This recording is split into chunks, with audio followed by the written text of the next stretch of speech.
If you're a leader who has had your confidence shaken by this crazy season, this episode is for you. Today, we're going to share with you 5 helpful strategies for getting your confidence back. Hey everybody, welcome back to another episode of the Echo Leadership Podcast. My name is David Hibisky. I'm one of your hosts, and today I'm here with Andy Wood. Andy, this is going to be a great podcast. I'm personally excited for our topic today. Well, we're so excited to be back together. One of the things that we say here, our goal is to help leaders get better. That's right. Every episode, we want to do something that adds value, that helps you get the ball down the field. And part of what we're trying to do is bring you into the conversation that we're already having. So today's episode is a conversation we've talked about. Yeah. It's out of our own struggle. One of the things I started to notice towards the end of last year, especially in 2020, for me personally, was my confidence was shaken. And it was just like struggle after struggle, failure after failure. And at the end of the year, I was looking up and I'm like, I don't know if there's been a season in the last decade where I have struggled as much with a lack of confidence as I do right now. Isn't it so true? I was just thinking as we were starting this episode right now, I feel like over this past 6 months, every episode has started with, well, if in this season you felt this, you're not alone. And it's so true because we're all going through that. And so many leaders are getting their confidence shaken. Right. Let me ask you this as we jump into this. I mean, everybody right now is resonating and probably thinking about that area. So why do you think so many leaders get their confidence shaken? Mm-hmm. Yeah, well, if you look at basically, let's just go back to last year. You start out at the beginning of 2020. Many leaders had a predictable pattern of success. Perhaps they were leading something that they had spent years, even decades building. And then the crap hits the fan. Everything changes. The way that we do things. We've got to make 1,000 decisions. Trends are changing every 3 weeks. Governmental decisions are changing every couple weeks. And it's basically impossible to lead this thing perfectly. We all know it's impossible to lead it perfectly any season of leadership. But this season has exposed all of our weaknesses. It's exposed the cracks that exist in the organization. And nobody knows what to do. Nobody knows the path forward. You can ask 10 experts, you're getting 20 opinions on how to move forward. So we're all just trying to figure this thing out. And we're having to wrestle through some core convictions, beliefs about what works, the way that we do things. And a lot of people are looking and saying, I built something that can't sustain crisis. And we're all evaluating how do we move forward in the midst of it. Yeah. And you may be listening to this and you may feel like, yeah, he pretty much described my life over the past year. And that's exactly where I'm at. So we're going to get in today into 5 ways that leaders can help get their confidence back, which, by the way, we have some notes that you can download. Highly want to encourage you to grab these. You can go to Echo.Church/leadership podcast. That's Echo.Church/leadership podcast. You can download the show notes right there. You can even sign up right there for the email, and we're going to email you the notes every time we release one. So grab those. So Andy, as leaders are getting this conversation with us, if they're downloading right now, they're getting their episode notes, and they're doing that, how would you say they can best start to think about maybe their scenario or what's going on in their world as they process what we're about to talk about? Well, the first thing that I would say is, so we're going to walk through 5 strategies. These are things that have been helpful for us. Mm-hmm. I try to pick 1 or 2 of these that you double down on. So there'll be one that sticks out that you're like, that's where I am right now. Go to town on that and try to apply that one. Let's start with this idea of normalizing the struggle. So the first thing we had to do is say, okay, everybody is struggling. This is not industry specific. This is not leader specific. This is not an internal crisis. This is an external crisis. Mm-hmm. So as we've normalized the struggle, it just starts to alleviate some of the pressure that we feel to have it all together and to have it all figured out. What role do you think that maybe fear or pressure is playing into someone's confidence, and especially when they try to normalize? Yeah, well, one of the things that you were saying earlier that I thought was super helpful, when there is pressure, your brain, illegitimate pressure affects your brain. There's a healthy form of pressure when you're in competition. Your senses are more heightened. You're in the flow. But then there's when pressure turns to anxiety, our brains don't think as clearly as Mhm. leaders. Mhm. So we don't come up with solutions. We're not thinking as creatively. So I would just say, that pressure that's there, whether it's internal or external, when you start to normalize that everybody's struggling, it opens your brain up to new ideas. Mhm. That's really good because it makes you. I think often we get in the comparison trap Right. where we look at everybody's successes. We look in our closet and we think, dude, why do I suck? Why can't I make better decisions? But now everybody's feeling it. You recognize what I'm getting the pressure. You recognize why I feel anxious. And then you're saying that's going to help you start to get a clearer mind. Yes. And part of what helped me with this is I had a couple of weeks last year where, part of my strategy has always been to have a multitude of counselors. Mhm. So from the beginning of our journey and starting the church, I had 5 or 6 really good mentors who are older, wiser. They've built, organizations much larger than ours, business world, church world, all across the gamut. I had a week or so where I talked to 3 of those mentors, and they all said drastically different things. They were all choosing different paths forward. And I started to realize, none of them know what to do. They're all trying to figure it out. Now, when we're in it, we're making decisions. We won't know for a long period of time whether or not those decisions worked. And so when I started to say, okay, he's struggling, she's struggling, that person over there is trying to figure it out. That struggle is, I normalize the struggle, and I'm like, okay, I feel a lot better. I'm not the only one in this. That's really good. So it helped you understanding even your mentors, those who are way ahead of you, they don't fully know what to do. So you recognize, cool, we're all in this. So then what else has helped you to start to normalize this? I know you've developed some different practices and thinking and Yeah, part of what you recognize as a leader, clarity helps move things forward. And you don't have to have certainty in order to have clarity. A lot of leaders make those synonymous. I was gonna say you gotta unpack that a little bit. A lot of leaders have made certainty and clarity synonymous. So they think, well, if I'm just really certain, everybody's going to follow me. And in actuality, that certainty has a way of pushing people back in leadership. Now, you will get pressure when you're leading, especially in crisis. Some people will want you to be certain about things that you can't be certain about. So there have been many times where we've said, hey, based on the information we have today, we actually axiomized this, if there can be such a verb, this phrase, based on what we know today, this is what we're going to do.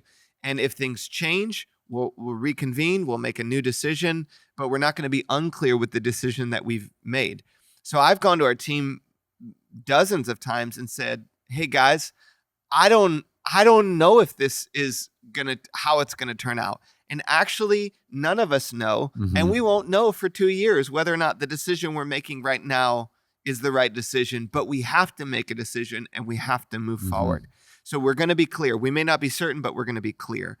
And when I used language like that, I felt like it just gave this like collective sigh of relief to the rest of the room. So just feel free to say, I don't know. And if at some point in the future, with the decisions that fall on my desk that I have to make, if I realize I made the wrong decision, I'll be the first to own it. I'll tell you I was wrong. I shouldn't have made that decision. And we'll get back in a room. We'll reconvene. But a leader has to run point on decisions. That we want to push decisions as far as we can into the organization. But there's a sense in which if decisions are getting bottlenecked in crisis because of a lack of confidence in a leader, then the whole mission is going to be compromised. So normalizing that struggle, but still moving forward on decisions at a clip that they need to be made is so crucial for leaders. You know what I think is good with that too is being on the side. So in our situation, I'm a second chair. I'm sitting in the leadership team meetings with you. I'm sitting in staff meetings with you. You are the one in the first chair having to direct this. But as a second chair, it actually provides me more confidence in what to do in our role, how to execute as our leadership team.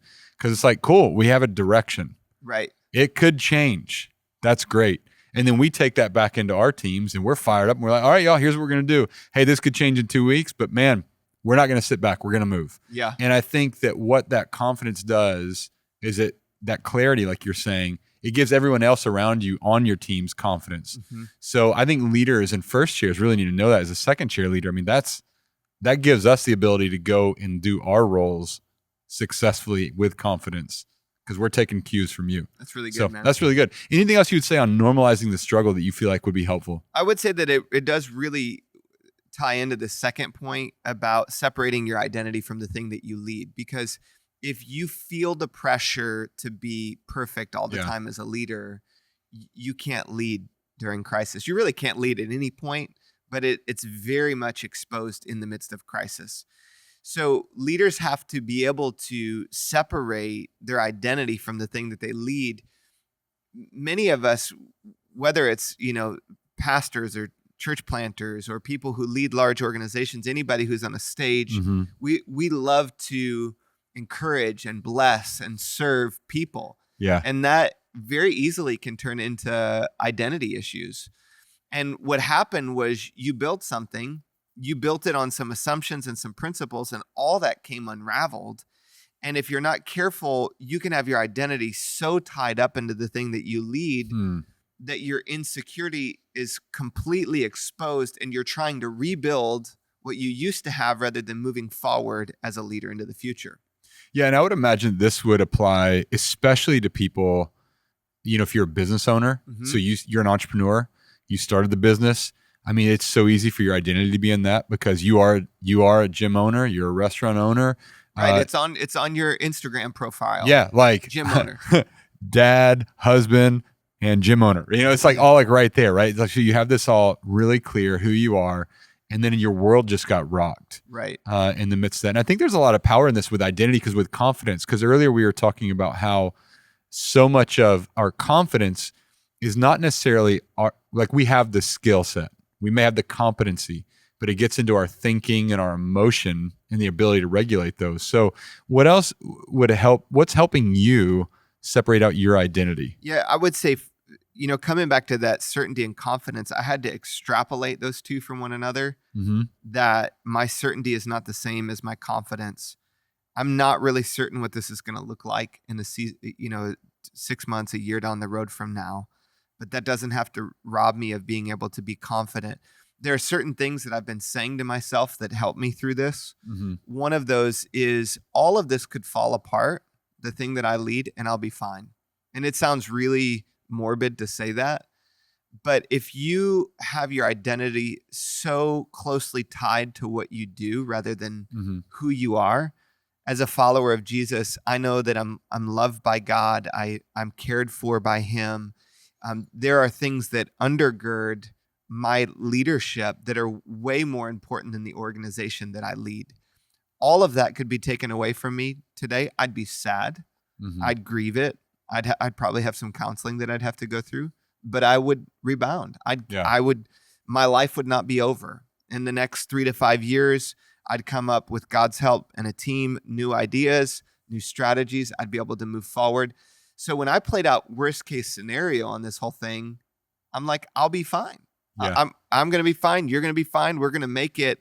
And that our organization falling apart does not mean the world is falling apart. Now, let me ask you this on the Doomsday Scenario. Did you learn that from somebody or is that something you just kind of said, all right, I'm just going to like brainstorm here? That's a Henry Cloud deal. Okay. And it's basically fear controls you when you're thinking of all these possible scenarios of what could happen and you're not moving forward, making the right decision because you're so worried about what might play out. And once you go to the bottom, like once you go to the worst case scenario, and you play it out, you're like, oh, well, I don't have to be neutralized anymore. Like I could lose my job tomorrow and I'll be fine. And again, this is another case for living with wisdom, with margin. In our situation as an organization, we live below our means. We've lived below our means for 12 years. In my family, I live below my means. That means I have an emergency fund. We have equity in our home. Same is true in our organization. We have an emergency fund. We have equity in buildings that we own. There's a lot of fail safes along the way that we can play out. So if I go down that, even if I work my way out from worst case scenario, there's a lot between worst case scenario and where I am now. And it just, again, it brings my system back down to start thinking clear again. Absolutely. You know what I was just thinking about? This is maybe slightly separate than identity, but it may play in here together. Is when you're talking about living with margin, there is something about the prep work of living with margin actually gives me greater confidence. Mm-hmm.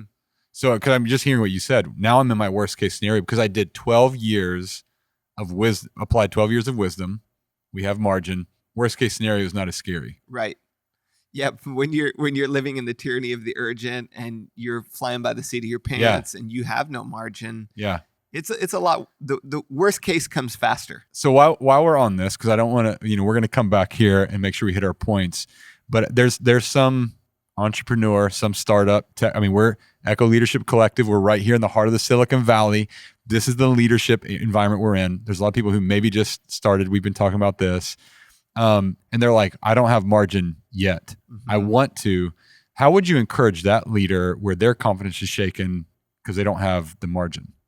Make it a habit, no matter what season of your life is, to live below your means and to be honest with yourself about what you can get accomplished and do the most important things first. When you do those two things, the things that get squeezed out are not as significant. Man, that was like a mic drop moment. We should just record that and put that out later.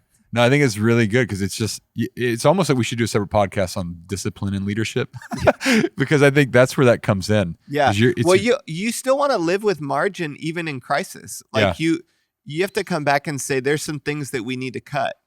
We need, like last year, our organization, and again, I know not every industry is like this, and there are seasons where you are living off your reserves. Mm-hmm. But if you can, basically say, how do we cut expenses to get this thing back to where, so we have departments that are in deficit. Mm-hmm. And then overall we made some tough decisions so that we could finish the year in the black as an organization. And I just think, being willing to make those hard decisions is absolutely crucial to be able to be a point leader. Mm-hmm. And if I don't have the courage to make those decisions, then I probably shouldn't be leading. It's really good. Hey, to bring us back to this. Yes. Because I think I wanted somebody to hear that. But then when we come back to this on identity, I think one of the ways, like I know you've talked about this, like changing the way you view yourself is important. And also the way that you're speaking. You actually sent yourself encouraging text messages recently to encourage yourself. And I think I thought that was our little secret. Well, we're just trying, man, we're bringing, we're bringing leaders into the conversation right now. Maybe this is a little strategy that you can employ on yourself. So, a lot of times you did really good on that podcast today. A lot of times after I give a message on Sunday, the reality is when you live at a certain level, people expect you to always be at that level. Yeah. And if you're doing a good job, you probably are not going to be told you're doing a good job all the time. So sometimes you have to tell yourself you're doing a good job. You got to give yourself that attaboy. So I recently decided I'm just going to start sending myself the text I want to receive. So if you don't hear anything else today about getting your confidence back, send yourself some text messages about what you're doing well. There you go. Little hack for you right there. Yeah, that's great. Well, I think the power of what you say to yourself really does matter. So, hey, number 3, man, let's hit this. How we get our confidence back. Yeah, revisit core principles that got you to where you are. So there are certain principles that no matter what circumstances are, they don't change. Mm-hmm. I like how you gave this line, principles persevere, practices pivot. So the way you do it has to change, but what it's built on is the same. I intentionally did not say mission because the mission is why you exist, but there are principles that undergird your mission. Mm-hmm. For example, we're a church that is designed in such a way that people who are far from God and have never been to church can access it. That's a core conviction. Church should be done. For me, a core conviction. Church should be done in a way that people who have never been to church can access it. Other core convictions would be, I exist to serve, help, and bless other people. So no matter what I do, whether it's this industry or fitness or tech, or my goal is to serve and to bless other people. The one you just talked about, living below our means, having margin, that's another core principle for us. We're going to make the tough decision no matter what circumstances are. So all of these kind of guiding principles, come back, take out a notebook, write down 5-10 principles that have shaped the way that you think, they shape the way that you lead, and let those principles stabilize your core in the midst of crisis. It's really good. Do you think that there's a lot of leaders out there who have not clearly defined their principles? Yeah, I would say a lot of us, we lead out of intuition. So things work and we don't know why they worked. Mm-hmm. And then we start with passion, but maybe that zeal is not undergirded with as much knowledge when we begin. And at some point you have to come back and say, okay, what are the core principles that guide the way I think? I would say principles are different than values. Values are the culture. They're the soil that the vision sets in. Mm-hmm. Perhaps maybe if you were using that same analogy, the principles might be the vase that the soil sits in, because those principles hold together the culture. And it's a framework of how you see the world. It's a framework of how you see life. It's, they're guiding principles.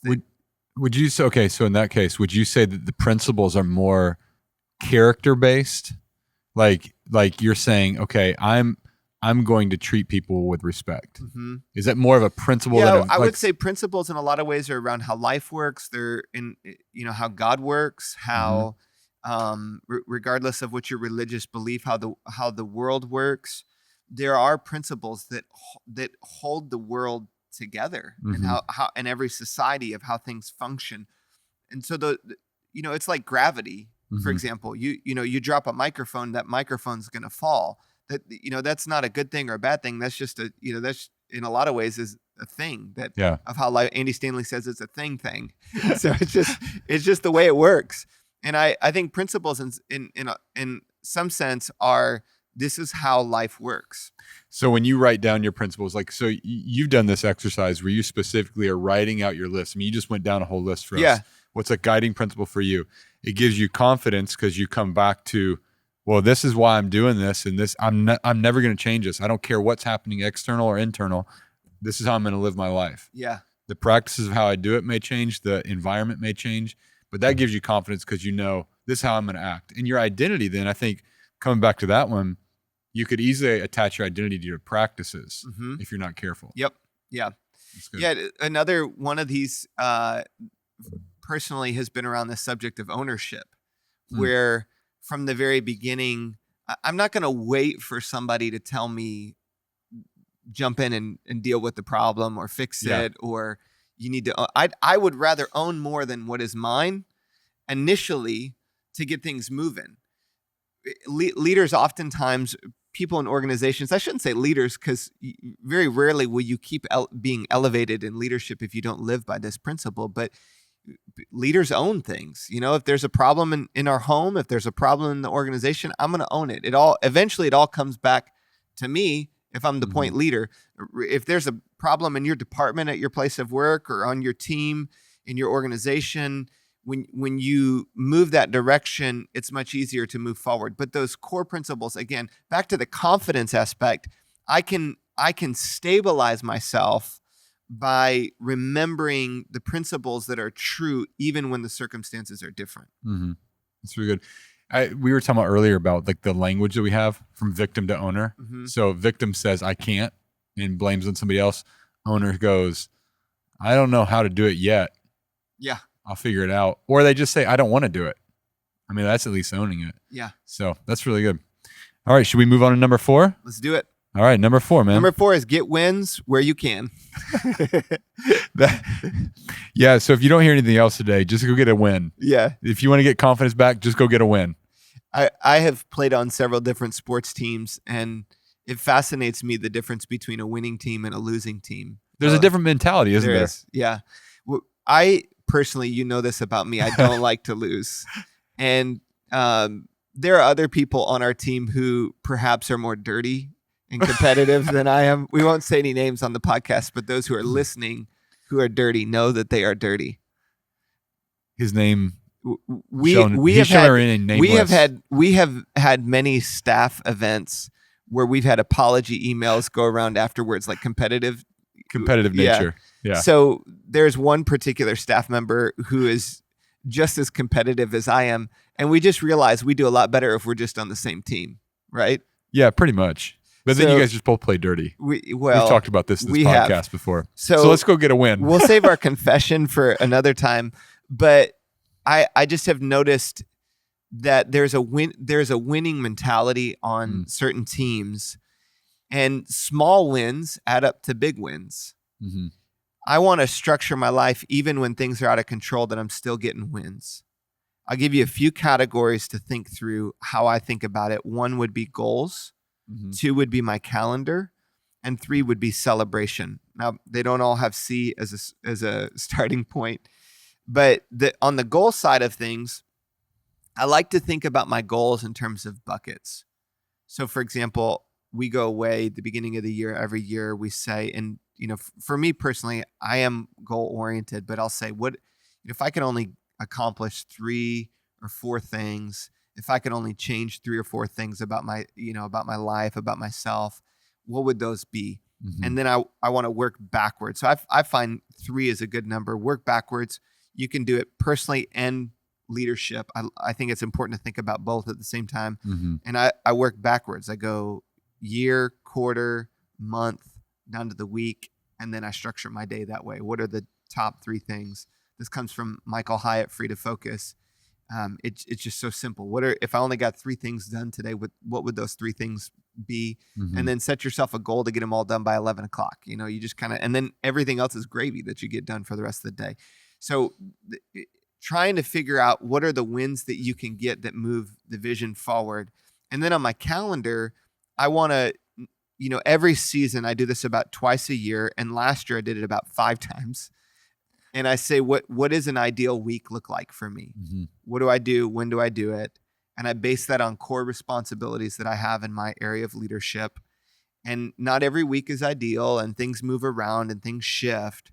But having an ideal calendar allows you to know, okay, this is what my week should look like. And what does it take for me to get my job done? What does it take for me to lead well? Be honest with yourself. Put time in there to plan, put time in there to dream, put time in there to look to the future, put time in there to own your core responsibilities. And then the celebration side of things. Now, here is where, for me personally, this has become a core habit. I got this from Dan Sullivan probably a couple years ago, and I've integrated it, and now it's become how I finish every day. So I lay down at night, and as I'm falling asleep, I think back on 3 wins I had for the day. And they're small wins. Yesterday, I sat in a lawn chair for 20 minutes next to my wife, and it was 70 degrees outside and sunny. And that was a win. I had 2 hours where I was insanely focused on content. I had a phenomenal workout in the morning.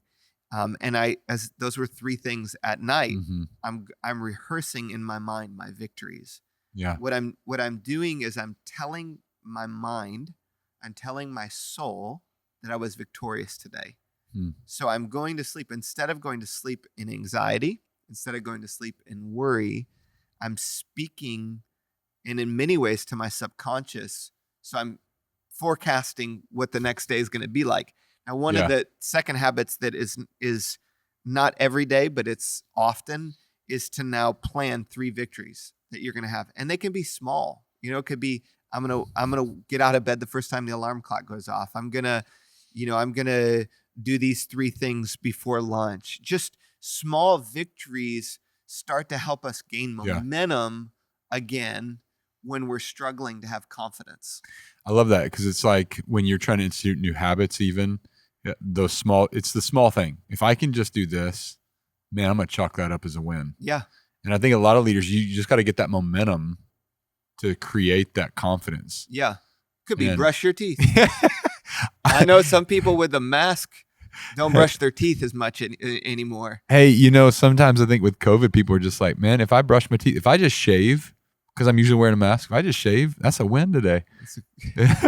But I think you do have to do that. Maybe it is. I'm gonna prep for this meeting, and I'm gonna lead this meeting well. Yeah, sometimes Anything. for me it'll be stuff like I'm not gonna pull my phone out during a meeting. I'll write it down, and I got a victory there, man. I didn't look at my text at all during that 90 minutes. So those small things, they add up, and I start to gain that confidence back. There's a faith element. I know we have a lot of people listening that are not a part of a community of faith, but there's an aspect of, regardless of where you are in your life, God is for you.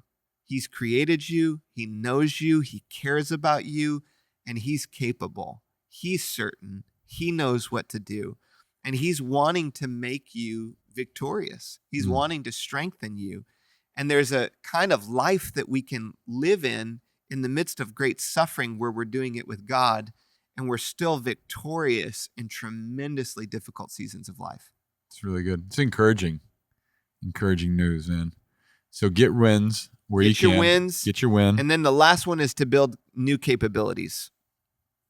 And this is a fun one. Part of what I've noticed is that there are just skills I gained in my life right now that I gained during very difficult seasons when I look back. And every crisis is an opportunity to gain new capacity or new capabilities. Let me say that one more time. Crisis is an opportunity to gain new capabilities. This season, you and I both have gone back and forth in many of the new things that we've done. I've built bookshelves. You redid your garage floor. Yep. I've learned how to do video equipment. We've learned how to do podcasting with the team. I actually wrote a 40,000 word 40-day journey for our church. So I'm learning how to write. If you can find 2 or 3 core capabilities that you can gain during this season, it gives you more confidence. You're going to suck at first. You're going to be bad. It's going to be hard, but you're going to get better. And new capabilities, you actually accelerate exponentially in your growth. So figure out a new skill that you can take with you, what you'll need next season, and then you start to gain confidence as you develop new capabilities. What do you see as barriers to leaders, especially I think as we get older? What are barriers that leaders need to overcome in their way that they think around new capabilities? I would say, there's that old adage, you can't teach an old dog a new trick. And I'm choosing not to believe that. So you have more mentors than anybody that I personally know. Yes. A lot of them are older, and you got them all over the place. What is the mentality around this, that those who have finished, that you're like, man, I want to finish like that guy or that girl. Like, I want to finish like them. Like, my primary mentor for the last decade of my life has been Steve Stroop, and I still will get humbled when I'm on a stage and I'm talking, and I'm 80% of what I'm saying are things that he's taught me, but he's learning. He's out there taking notes. We do an annual conference together. It's kind of like this secret group of pastors that get together once a year. There's about 60 of us, and we're spread across the country and Northeast, West Coast. Which we'll say all of these have pretty much started churches. They're very entrepreneurial, very driven. Yeah, type A leaders. And it's a tribe. Yeah. And Steve doesn't speak at all the sessions, although he has enough wisdom to do that. He puts other people on the stage. He's there learning. He's in every one of them. He's taking notes. And that hunger to keep growing. I'm turning 40 this year, and I want to have that same tenacity and humility that I had when I was 25, where I would devour everything I could. It does get harder to learn, because the further you go, the fewer people there are that are in front of you. But that doesn't mean I have to go to different domains. I have to go to history. I have to go to science. I have to look at the Bible as my primary foundation, go deep there, but keep that hunger to learn and say, I'm young. I'm not old. I'm young. And I'm going to keep getting better as a leader. How does a leader shape or form like a hunger to want to keep learning and getting better? Like, is there a way that I don't know if something happened for you, or did somebody say something, or how does a leader shape that? If they're not, there's in my soul a sheer determination to not be the thing that stands in the way of what God wants to do through my life.